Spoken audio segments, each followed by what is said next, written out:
సమర్థవంతంగా రాష్ట్ర ముఖ్యమంత్రి గారు ఎదుర్కోవడం జరిగింది. తీవ్రమైన ప్రాణ నష్టం, ఆస్తి నష్టం జరుగుతుందని అనుకున్నది కాస్త ఆ స్థాయిలో జరగకుండా మొత్తం అధికార యంత్రాంగాన్ని సచివాలయం నుంచి రాష్ట్ర స్థాయి దాకా అప్రమత్తం చేసి దాదాపు వారం రోజులుగా ముఖ్యమంత్రి గారు తీసుకున్న చర్యల కారణంగా మోంతాను సమర్థవంతంగా ఎదుర్కోగలిగాం. కానీ మోంతా కారణంగా తెలంగాణ ప్రాంతంలో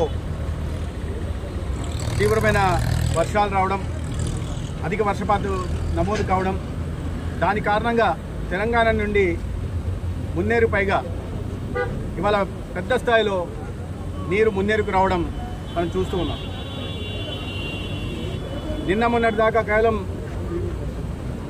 2 నుంచి 3 వేలు మాత్రం క్యూసెక్కులు మాత్రమే ఇన్ఫ్లో ఉంటే నిన్నటి నుంచి అది కాస్త పెరుగుతూ ఇవాళ ఉదయానికి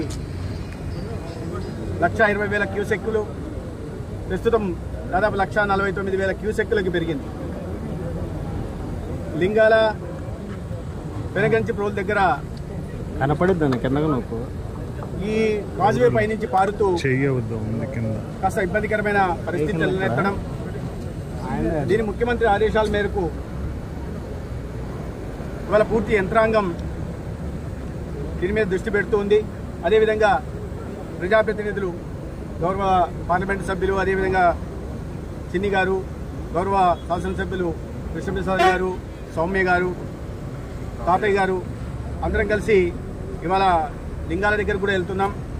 అటుపక్క రాకపోకలు లేకపోవడం కారణంగా ఎటువంటి ఆరోగ్యపరమైన ఇతర సమస్యలు తలెత్తకుండా అలా యంత్రాంగాన్ని తీసుకోవాల్సిన జాగ్రత్తల గురించి చెప్పడం, వారిని ఆదేశించడం కూడా జరిగింది.